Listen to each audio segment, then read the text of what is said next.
Hello. Welcome to the Daily Briefing.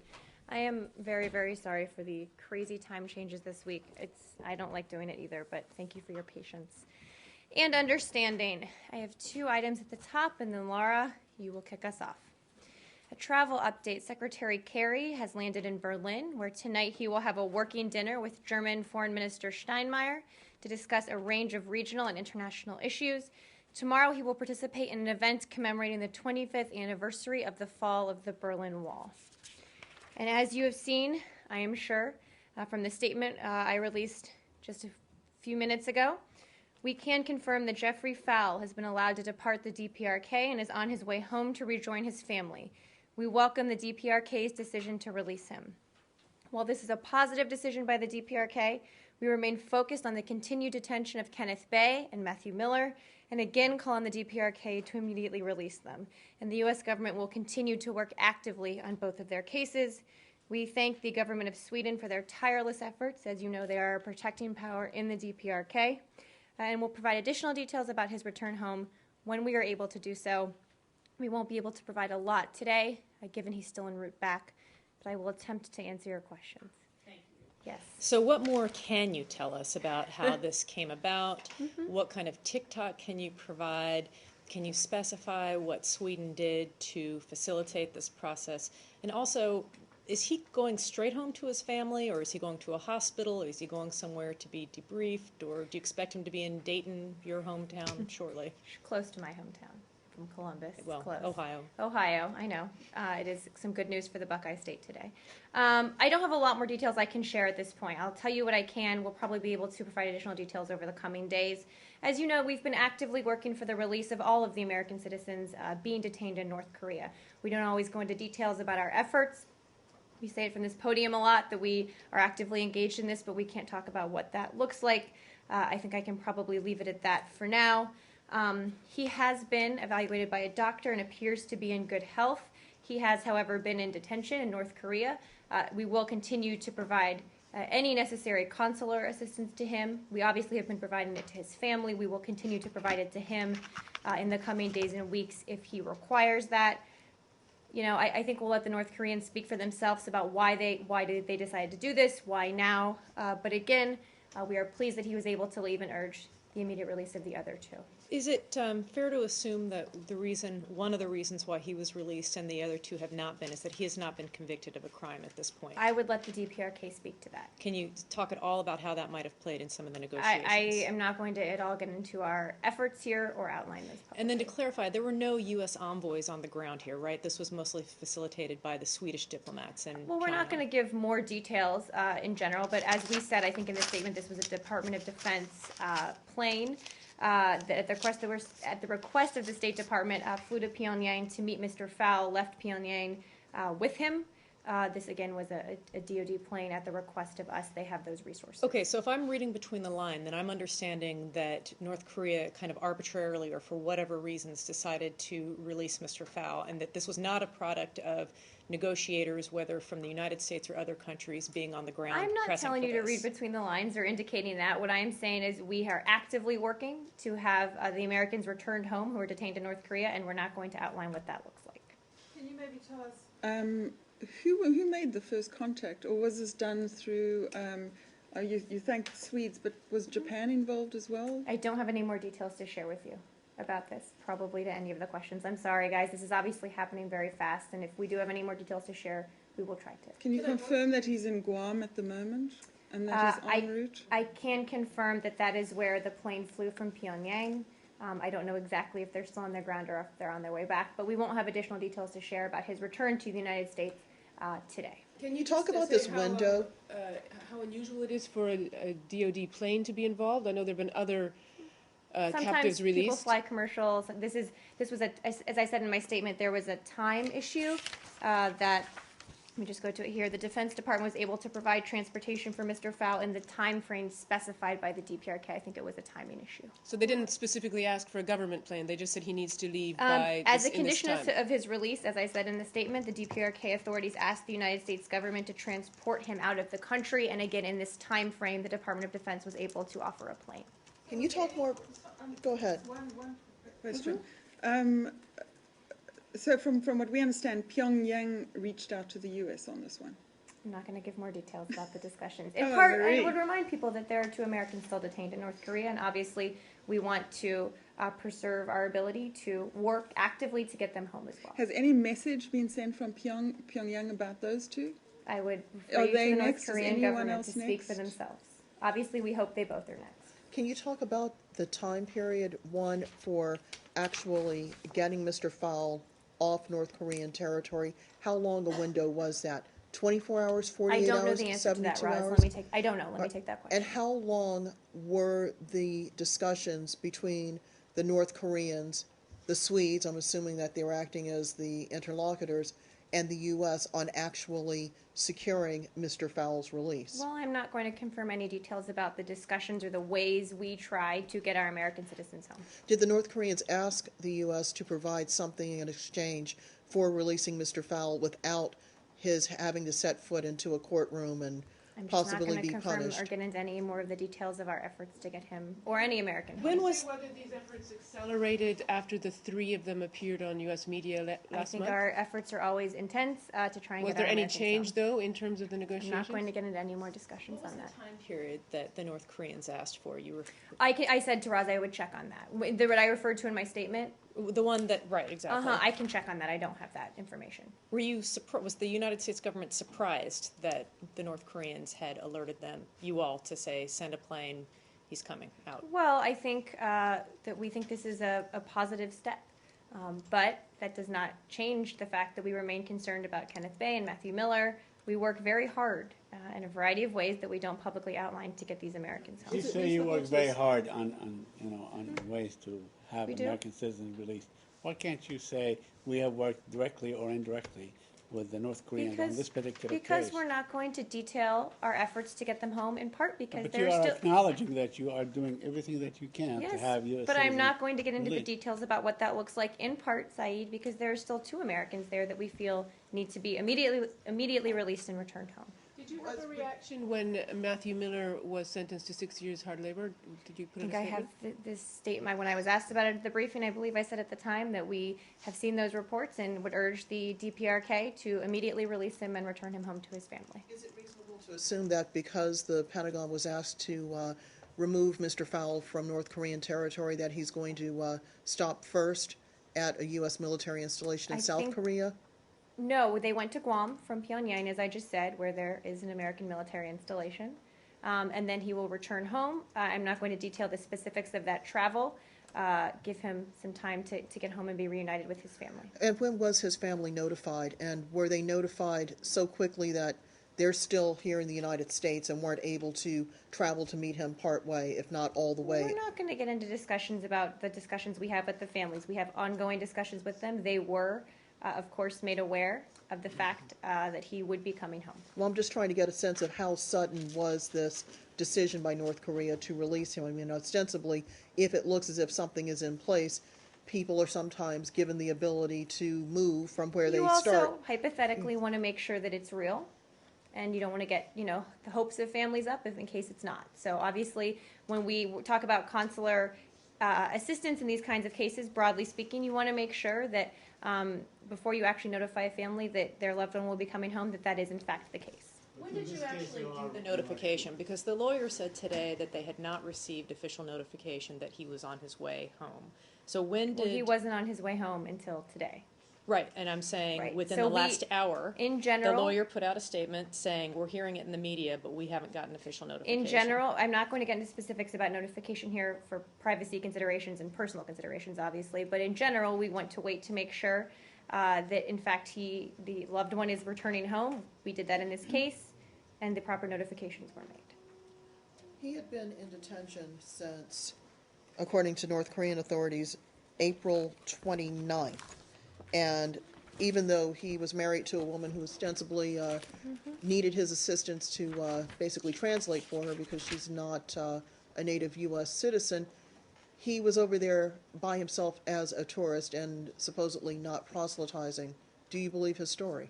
Well, it's not about whether or not we believe his story. And I would remind people that we have a very strict travel warning in place telling Americans not to travel to North Korea for a variety of reasons. But No, it's not. I think today it's not about whether or not we believe his story.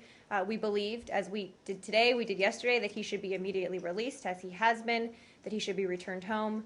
I just don't have more analysis on his time there to give you. Is Pyongyang willing for the U.S. to send envoys to North Korea now for the other two people who are being detained? I will let them speak for that willingness. We've seen in the past that often happen, and we've said we are ready to send one if they invite them to return, but to my knowledge, their position hasn't changed on that. But again, I refer you to them. Change topics? Sure. Isis? Okay. Yeah, sorry. I probably don't have much more to add, so let's just do a few Well, more. North Korea, but a different issue. Uh-huh. What is your reaction to comments made by North Korea's deputy UN ambassador on a couple of fronts? One, he said that the U.S. has been masterminding international criticism of North Korea's human rights record. Basically, in a VOA interview, he accused the U.S. of a smear campaign and said if this continued, that North Korea will review its policy towards America. He also stated that there is a new policy in North Korea and it will result in an expansion of nuclear weapons. Well, I haven't seen the specifics in that interview, but I'd say a few points. The first is on the human rights situation in North Korea. We call it how we see it, and we are deeply concerned and remain deeply concerned about the ongoing systematic and widespread human rights violations in the DPRK. They are clearly documented by the UN's Commission of Inquiry. This isn't about the United States. This is about the world standing up and saying there's a very serious human rights situation in North Korea. So that's how I would respond on the human rights side. But on the nuclear side, we and our parties in the six-party talks have been very clear that our goal is the denuclearization of the Korean Peninsula. That is what we are working towards. That is what, if you talk about these talks in the past and what North Korea has said they were willing to do, we obviously believe that that needs to be the ultimate goal. Saeed, yes. Can you just clarify, you've said that you wanted to send an envoy and the North Koreans have refused. Have you offered to send anybody other than Robert King, or is it Robert King that Well, you're in trying the to send? past, the invitation has been for him, and that offer stands on the table if the invitation were to be re-extended.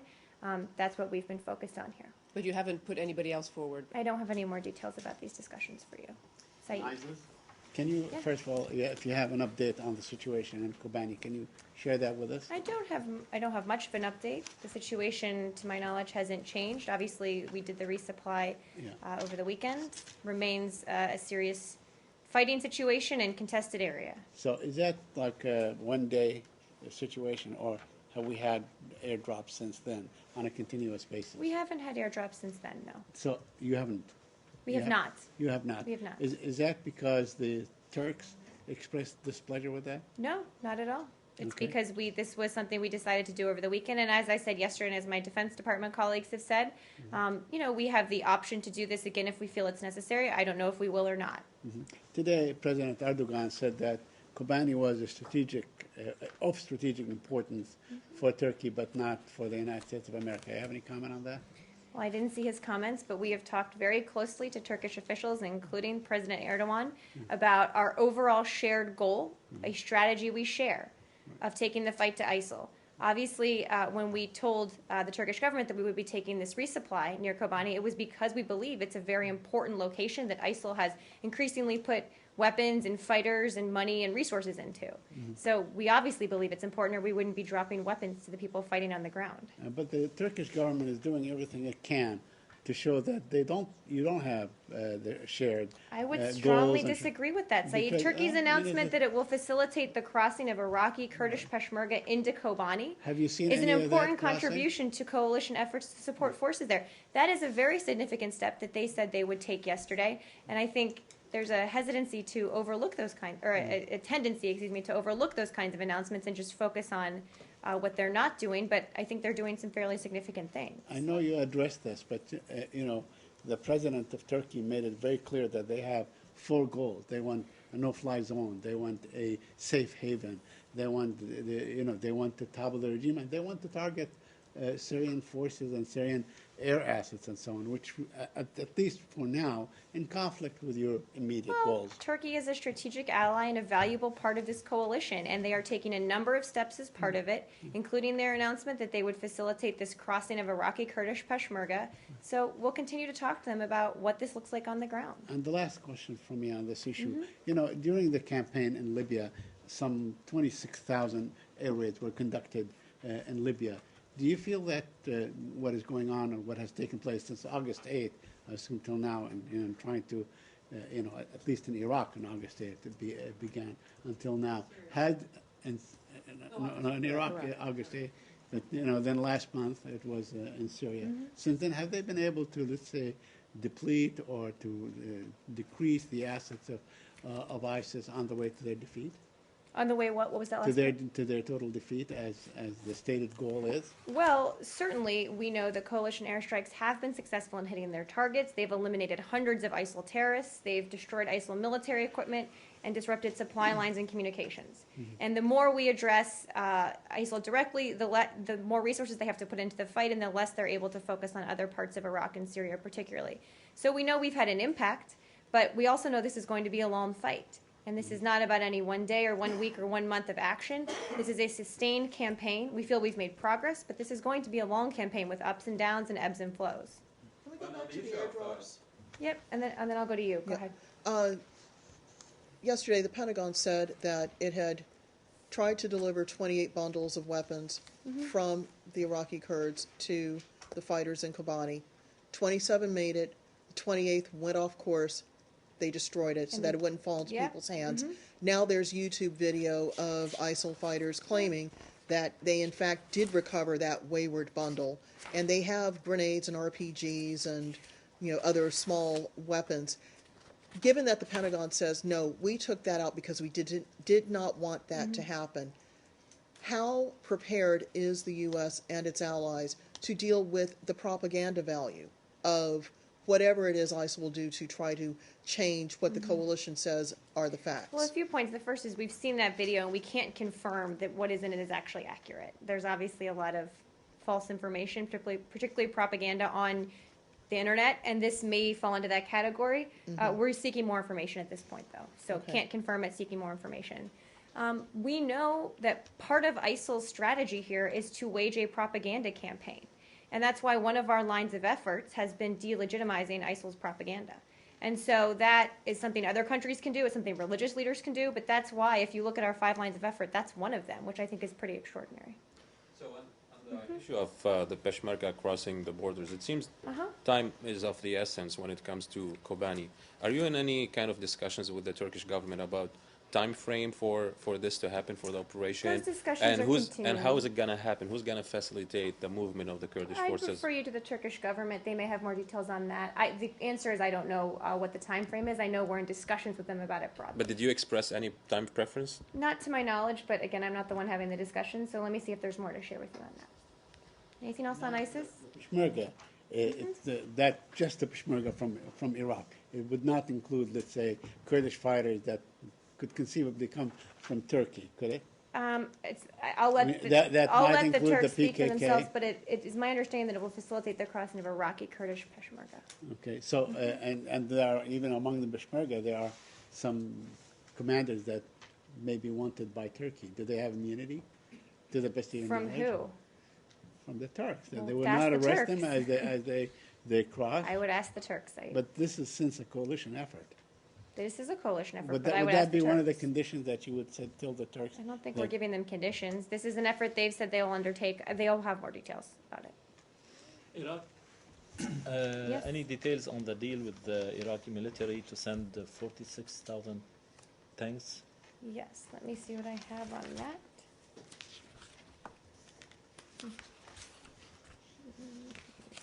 Just give me 1 second.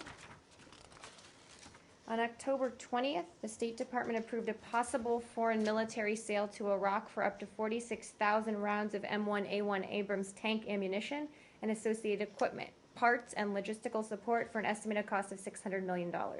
This is part of our effort to expedite defense material to the government of Iraq in support of the fight against ISIL. The proposed sale will contribute obviously to the foreign policy and national security of the U.S. by helping improve the security of Iraq, a strategic partner. Obviously, this sale is subject to a 30-day congressional notification period, after which the department and the government of Iraq will conclude final administrative and technical details. And when do you expect to deliver these tanks? When? When? Yeah. Well, I just said that it's subject to a 30-day congressional notification period, after which we will finalize the sale. Is it tanks or is it just equipment and ammo? It is tank ammunition and associated equipment, parts, and logistical support. And how many tanks do you expect? Well, it's not tanks. It's up to 46,000 rounds of ammunition and associated equipment and parts. Do you have any comment I don't know how many tanks that goes into. on the visit and statements by Iraqi Prime Minister Hadi al-Abadi in Tehran? He met with Rouhani and with Khamenei. Well, Iran and Iraq share a long border. They have had long relations. I think this is a routine visit by the Prime Minister of Iraq to Iran. I think he'll be doing similar visits around the region to other neighbors as well. And, you know, we've urged Iran to send the message to the Iraqi government that they need to govern inclusively. That's key. We've obviously said that for months now. Yeah, but in the fight against ISIS, obviously Iran is willing and probably is taking place in the fight against ISIS, but you still consider that to be not a good thing. Well, I didn't say that. I've said from this podium that every country has a role to play. Right. That Iran, if they encourage the government of Iraq to govern inclusively, if they, the Iraqi security forces support them as the ones who should be taking this fight, not militias, not anyone else on the ground, that would be a way they could contribute. So let me ask you straightforward. Do you object to having Al-Quds Brigade, which is, an Iranian fighting force that is in Iraq, fighting ISIS? Well, what we've said is the people on the ground that need to fight ISIL are the Iraqi security forces, not militias. Prime Minister Abadi has talked about regulating militias, understands the historical challenges with Shia militia groups. We believe it should be the government security forces fighting ISIL. But the Peshmerga is fighting them. I mean, Yes, the yes. Peshmerga is not, at least it's not technically part of the Iraqi Right, army. but you're right. But the Kurdish regional forces and the Iraqi security forces, who are working at an unprecedented level together, like we haven't seen in the past. What's the status of Sinjar? Sinjar, there has been some renewed fighting there. And we are deeply concerned about reports of their increasingly intense attacks against communities near and on Mount Sinjar, including against Yazidis who are there trying to protect the remaining civilian population. We're continuing to assess the situation and assess what assistance we may be able to provide to those in need. Did you get a response to or an answer to my question yesterday about whether the U.S. would send weapons or supplies to the Ministry of Interior? I did, whether there was going to be a change. Correct. I did, and there is no change. There is not going to be any change. It has no plans to change our security relationship with the government of Iraq. And I think, there were a lot of questions yesterday about certain ministers and who was aligned with what groups. I think a couple other points in response to that. One, we worked with members of the Badr organization who were part of the government in the previous government, and we will continue to do so here. I think it's significant that these ministers, including this one, was approved by a majority of the Sunnis as well. So this is really all of the different parts of Iraq coming together, and if they're willing to put their support behind these new ministers, I think that's a pretty significant sign. Can I change topic You can. to Vietnam? One of the prominent dissident bloggers in Vietnam, Nguyen Van Hai, also known as Du K, has been released and is on his way to the U.S. That is true. Just want to know if you had a statement on that, and what is the reason for his release, and why now, and is he going to be living here permanently? And welcome back, by the way. Thanks. Good to have you back Good in the to be briefing back. room. We welcome the decision by Vietnamese authorities to release this prisoner of conscience. He decided to travel to the United States after his release from prison will arrive on Tuesday, October 21st, so today. He decided himself to travel to the U.S. We have consistently called for his release and the release of all other political prisoners in Vietnam. Do you think there'll be more releases soon? We hope there will be. Can you Yeah. confirm Oh, reports that he was forced to leave the country? I'm After sorry? Can you confirm reports that he was forced to leave the country after he was released? I would check with the Vietnamese authorities on that. We know that he decided to come to the United States after his release. That he was ill. I don't know the answer to that. I'm happy to check. Yes. Maria, I have a question on Cyprus and Turkey. Uh-huh. As you maybe know, Cyprus says it will block any progress in Turkey's talk to join the European Union in response to the Turkish illegal gas search in the exclusive economic zone of Cyprus. My question is that did the government of Cyprus ask for your help to stop Turkish aggression against Cyprus? Well, as we've... If you cannot answer, I can tell if you had a follow-up. Can you take the question? Well, I can just say a little bit about Cyprus. Yes. As we've always said, the United States recognizes the Republic of Cyprus's right to develop its resources in its exclusive economic zone. We continue to strongly support the negotiation process conducted under UN good offices to reunify the island into a bi-zonal and bi-communal federation. That's obviously been our policy for a long time. The government spokesman said that what is happening actually in Cyprus is another Turkish invasion against the island. What is your comment on that? Well, I haven't seen those comments, but we continue to believe that the island's oil and gas resources, like all of its resources, should be equitably shared between both communities in the context of an overall settlement. And it's important, I think, to avoid actions that may increase tensions in the region. Yes. Do you have any reaction to the attack in Quebec by a radicalized man who killed a police officer? And how concerned are you with the monitoring of extremists by the RCMP? Well, we condemn this attack and extend our sympathies to the family and friends of the Canadian Forces soldiers. We have been in touch with Canadian officials and understand they are investigating the incident. Obviously, we deplore acts of violence towards military and law enforcement officials. Particularly, and stand ready to assist our Canadian partners as they investigate this act. I don't have more details on it than that. They'll probably have the latest on the investigation. But is it a concern as it hits so close to home? Well, we'll see what the investigation shows.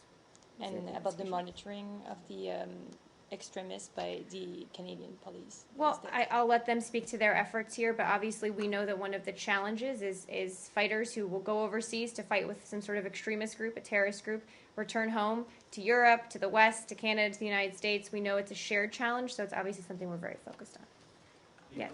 Yep, and then I'll go to you. Libyan government gave orders to the Libyan forces to advance toward Tripoli and liberate it, as the government statement said. Do you support the government? I hadn't seen those reports. I can check on that. I hadn't seen them. But well, anyway, do you support any move that the Libyan government takes towards the militia and gaining or getting back the capital? We've called on the Libyans to engage constructively in the UN-led political dialogue to resolve the ongoing crisis, to abstain from confrontation, but I hadn't seen those reports, so let me check into those. Yes, let's go to Pam. The ceasefire talks between the Nigerian government and Boko Haram that were due to start today, of course, did not start. We have the team of military advisors that is still in the region. Can you shed light on whether the U.S. advisors are going to have played or will play any kind of role in these negotiations? They have not. They have not. I don't have a prediction going forward, but they have not up until this point. Yep. Do you have a readout of the calls that Kerry has made with regard to, in the last day or two, developments on Turkey, and what about North Korea? Not that he called Pyongyang, but I don't think he did. That would be breaking news that I, could make.